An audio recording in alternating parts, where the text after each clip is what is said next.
welcome to episode 38 of the Rock and Wellness Podcast. I am your host, Rachel Joy Olson. I am a wellness junkie and coach whose mission is to help women love and take care of themselves, discover their deepest desires, and live a healthy and inspired life. My passion to help people stems from my goal to support others in their health and wellness journey so they can play big in their lives, serve others, and be the change they want to see in the world. So sit back and relax as we get into today's topic. Now, in today's episode, you will learn, just as I mentioned in the introduction, you will learn how to be the change you want to see in the world. This is a concept that was made famous by Mahatma Gandhi. As you know, Mahatma Gandhi was the man who led the Indian people to independence from British rule in 1947. I chose today's topic, how to be the change you want to see in the world, because this is one of my all-time favorite quotes from Gandhi. This is a quote I use as a daily mantra and believe it is such a profound way to live. Just think, if everyone in the world lived by this mantra, how different the world would be today. Now let's get right into it. We're going to go over 10 ways that Gandhi suggests we can best live our life so that we can be the change we want to see in the world. All right, we're going to start with the first tip, and that is to change yourself. This one, of course, is from his famous quote, "You must be the change you want to see in the world." He also has another quote that I love, and it says, "As human beings, our greatness lies not so much in being able to remake the world. That is the myth of the atomic age, as in being able to remake ourselves." These quotes both tell us that as human beings, if we change ourselves, we will change our world. It is true that if you change how you think, you will change how you feel.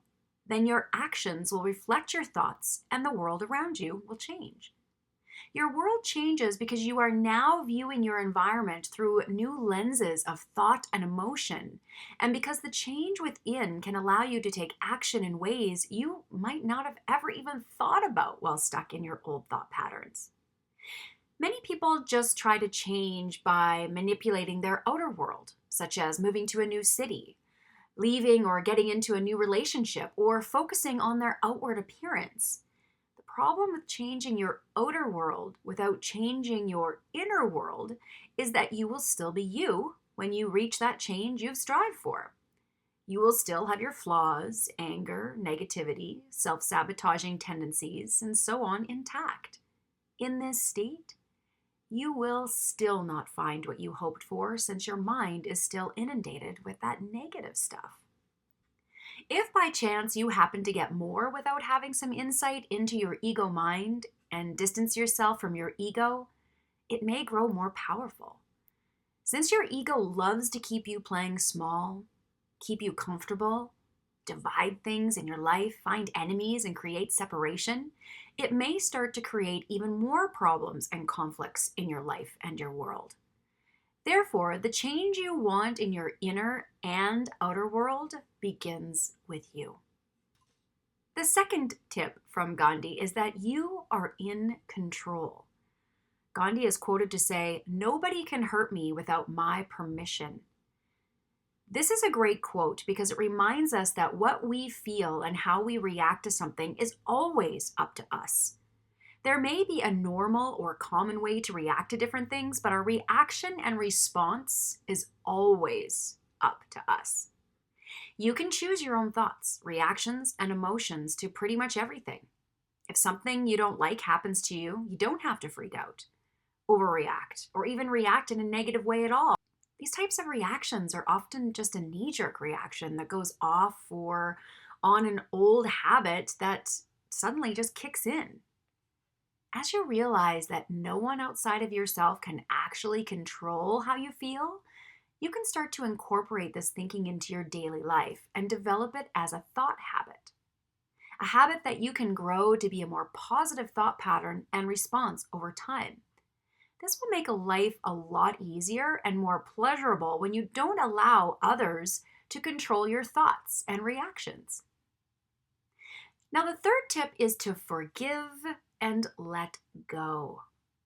couple of quotes from Gandhi on this topic that I like are: "The weak can never forgive.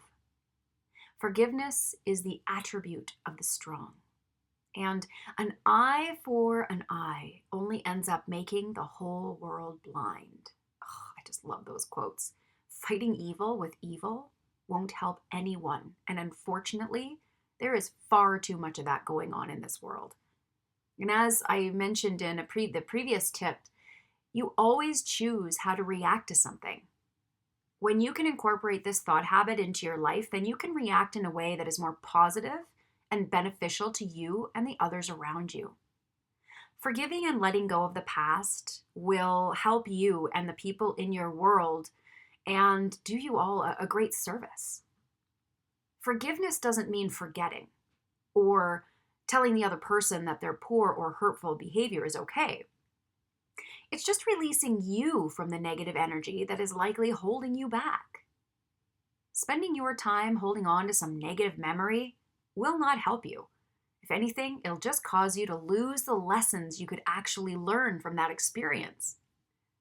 Without forgiveness and letting go of the past, you'll just cause yourself more suffering and paralyze yourself from taking action in this present moment. If you don't forgive, then you let the past and another person control how you feel. By forgiving, you release yourself from these bonds. And then you can focus totally on the next point.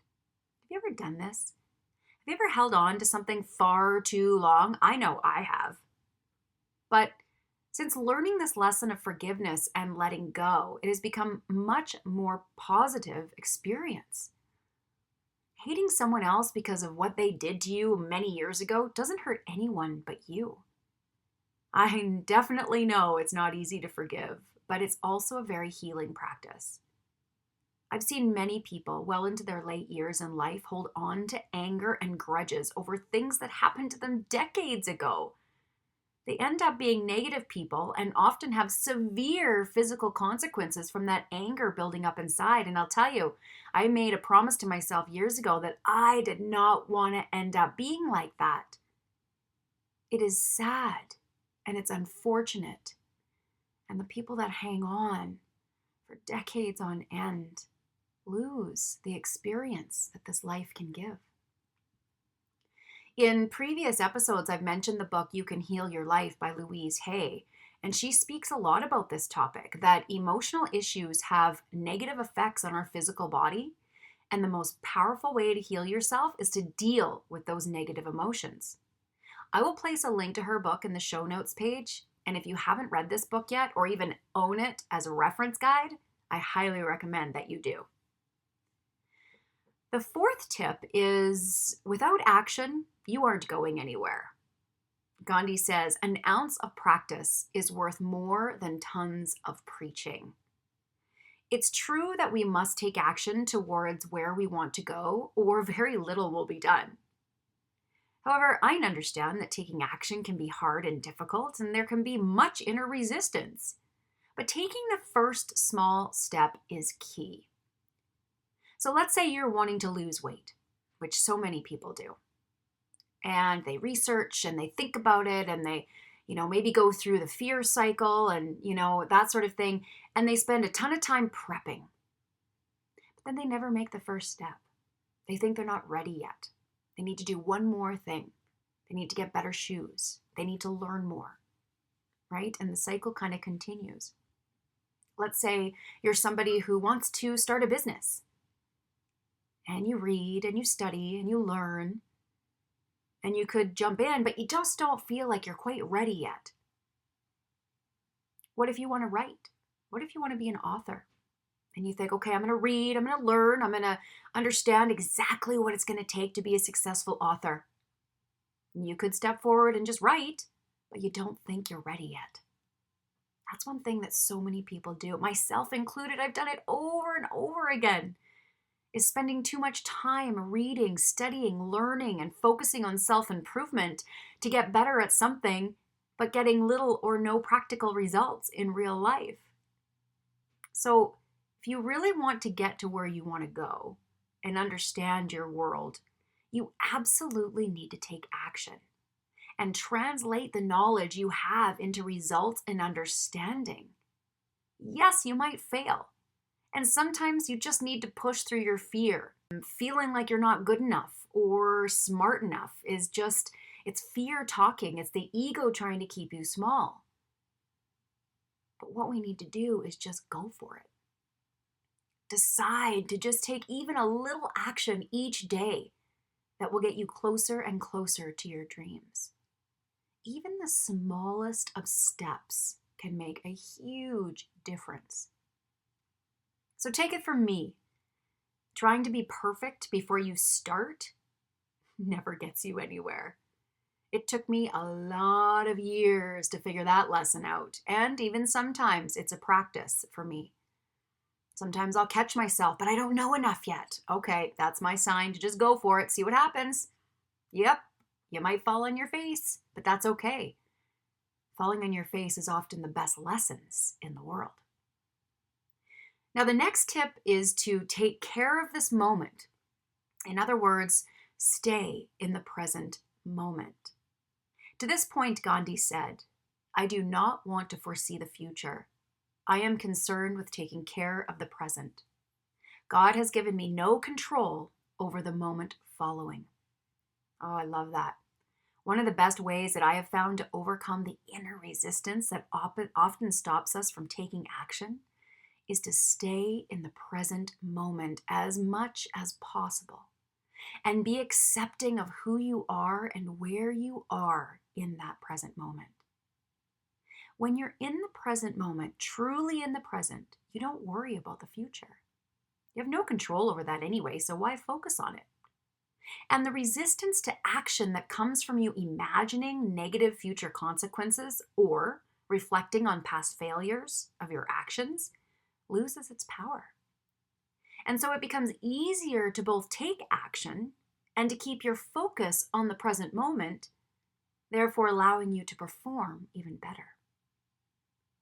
Remember that reconnecting with and staying in the present moment is a mental habit you must practice for it to grow.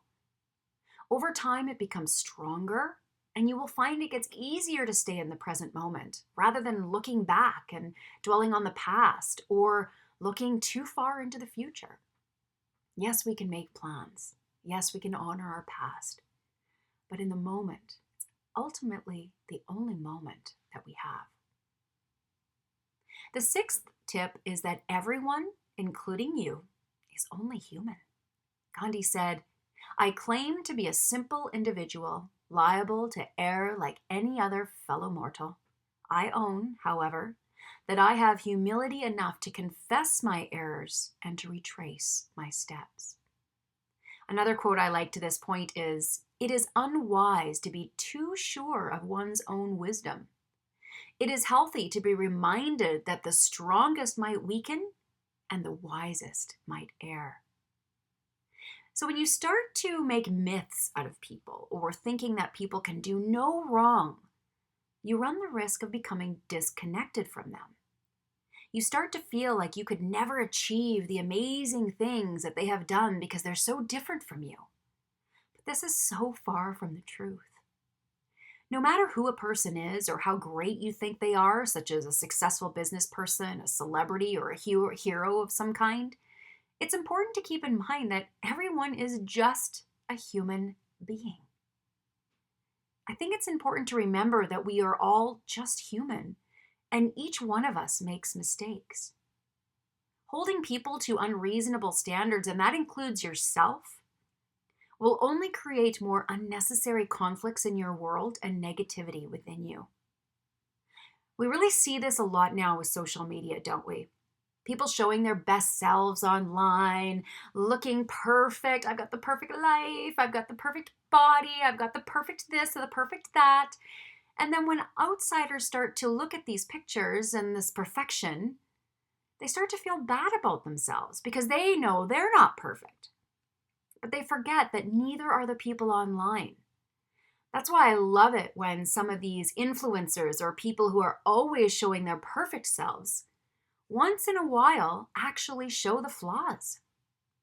There was a time in my life, many years, I don't know why I've done this and probably still do a little bit, but try to portray that look of perfection in a sense and, never wanting to look or seem weak. And it's really an unfortunate flaw that none of us are perfect. And when you can show people that, you will be able to relate to other people a lot better because no one's perfect. That's why it's really important to remember to avoid falling into the useless habit of beating yourself up over mistakes that you've made in the past or comparing yourselves to others. You're going to make mistakes, and other people don't have your background. They're not in your situation. Things are very different. We can never compare ourselves to others. Instead, it's important to see with clarity where you went wrong in your past and what you can learn from those past mistakes. And have compassion for yourself and where you are in your life, and just focus on keeping the momentum moving forward. The seventh tip is to persist. Gandhi said, first they ignore you, then they laugh at you, then they fight you, then you win. This quote reminds us that it's important to be persistent and don't give up in the face of resistance.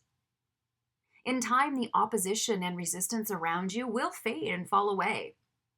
And your inner resistance and self-sabotage tendencies that want to hold you back and keep you like you've always been will grow weaker. To stay persistent, figure out what you really like and want to do. Make a decision to go for it, then you'll find the inner motivation to keep going. One reason Gandhi was so successful with his method of nonviolence was because he and his followers were so persistent. They just didn't give up. Success or victory will rarely come as quickly as any of us would like. But the unfortunate part is that too many people don't get what they want because they give up too soon. The time they think an achievement will require isn't the same amount of time it usually takes to achieve a goal. This faulty belief partly comes from the world we live in. We live in a world that's full of magic pill solutions where advertising continually promises us that we can lose a lot of weight or earn a ton of money in just 30 days or less. It just doesn't work that way. And I'm actually to the point where I'm exhausted that we all even still think that way. In this world of instant gratification, we forget that things take time. And I am as fault of it as anybody else. I had a friend remind me the other day. She said, remember, things take time. Go with the flow, step by step. It will happen. Just don't give up. Now, Napoleon Hill, in one of my favorite authors, in Think and Grow Rich, talked about being 3 feet from gold. This analogy comes from a story of a young man during the gold rush. After mining away at a Colorado gold mine for many months, after not seeing any results or hitting any gold, he decided to quit. He sold all of his machinery and equipment to a junkman who sought counsel prior to resuming digging. His engineer advised him that gold would be found just 3 feet from where the previous miner had stopped. And you know what? He was right. The first miner was literally 3 feet from striking gold, and he quit. There are many lessons to be learned from this story, but the biggest lesson is that most people give up right before the gold because it gets too hard. If I've learned anything from my mentors that I could pass on to you today, whether in business, health, or otherwise, it's that success is just on the other side of resistance. You just need to keep going. Be persistent and be willing to be creative when dealing with and pushing through these challenges. Sometimes a simple tweak just needs to be done. I had one coach tell me once that the resistance that comes up is just the universe testing my desire to actually be successful. If a little resistance can cause me to quit, I'd never be able to handle what it would take to be successful. Now, this thought has hit me hard numerous times because I have quit so many things when things got tough. But anything I persisted through has always resulted in a positive outcome and a great lesson learned. The eighth tip is to see the good in people and serve them the best you can. I've got a few quotes here from Gandhi. I look only to the good qualities of men. Not being faultless myself, I won't presume to probe into the faults of others. Man becomes great exactly in the degree in which he works for the welfare of his fellow men. I suppose leadership at one time meant muscles, but today it means getting along with people. There is pretty much always something good in people, as there are also things that might not be good. But you can choose what things to focus on. But if you want improvement, then it's important to focus on the good in people. Doing so will make life much easier for you because your world and relationships will become more pleasant and really result in more positive things, more positive results happening for you. When you see the good in people, it becomes easier to be of service to them. By serving and giving other people value, you not only make their lives better, but over time, you will get what you give. This service may also ignite a pay it forward of action that inspires the people that you have helped to be more inclined to help other people as well. And so you together create an upward spiral of positive change that grows and becomes stronger, creating a better world. By strengthening your social skills, you can become a more influential person and make this upward spiral even stronger. So think today, how can you serve others? Can you serve them a little bit more? Just a simple connection can help a lot. The ninth tip is to be congruent, be authentic, and be your true self. Gandhi said, happiness is when what you think, what you say, and what you do are in harmony. He also said, always aim at complete harmony of thought and word and deed. Always aim at purifying your thoughts and everything will be well. I think that one of the best tips for improving your social skills is to behave in a congruent manner, communicate in an authentic way, and act in integrity. People like authentic and real communication, and there is much inner enjoyment to be found when your thoughts, words, and actions are aligned. You feel more powerful and confident in yourself. When your thoughts and words are aligned, it shows through your communication and actions, and people will be more inclined to listen to what you're saying. When your actions aren't in alignment with what you're communicating, then you start to hurt your own belief in what you can do and people's belief in you too. This misalignment will come off as mixed messages or perhaps phoniness. Think of someone you know or have been in contact with you just feel as being phony. It doesn't feel good, does it? Sometimes to my detriment, I have a hard time being phony. People usually know very quickly when I don't believe in them, or I can see through their phony behavior. I'm the kind of person that I just like to speak the truth or not at all. And sometimes I've got to watch my tongue, because of course I grew up thinking that if you can't say anything nice, don't say it at all. So sometimes I'll just shut my mouth. Integrity is one of my personal core values, and if I have ever acted out of integrity, it never feels good. The final tip is to always grow and evolve. Gandhi said, constant development is the law of life, and a man who always tries to maintain his dogmas in order to appear consistent drives himself into a false position. I love this quote because I'm a big believer in personal growth and development. I believe that all of us can improve our skills and habits and thoughts. By constant personal self-study and growth, you can gain a deeper understanding of yourself and the world. No one knows everything about everything. If you want to be an expert in something, you must consistently learn and grow. For example, I've been in the fitness and wellness industry for over 2 decades, and it is a requirement to be consistent and up to date on continuing education to keep my certifications. I also believe that as we grow, we change. Our bodies change over time. Our thoughts and beliefs change over time. Sometimes you might believe something for a really long time, and then new information comes to light. And you say, that makes sense to me. I think I'll actually change my mind on that. Some people don't do that, though.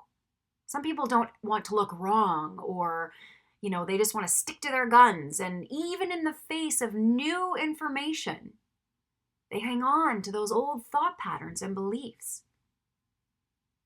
But in order for us to get and be better, it's a good practice to always be exploring our inner and outer selves. By doing this for ourselves, we are then able to better serve and inspire others to do the same. And that takes us really right back to the first tip of be the change you want to see in the world. What great information, wouldn't you say? I just love learning from great leaders like Mahatma Gandhi, who have come before us and left us such great wisdom. I hope you've received great value from Gandhi's tips for how to become the change you want to see in the world. Please share this episode with others if you have received value and think they will as well. And please visit the show notes page at www.rjowellness.com/podcast/episode-38 for a link to gain access to the written transcript for this episode. So until next time, my friends, keep rockin' your wellness. Thanks for joining me on this episode of the Rockin' Wellness Podcast. Make sure to visit my website at www.rjowellness.com, where you can subscribe to the show and check out all the show notes. While you're at it, if you found value in this podcast, if you'd simply tell a friend about it, that would help out too.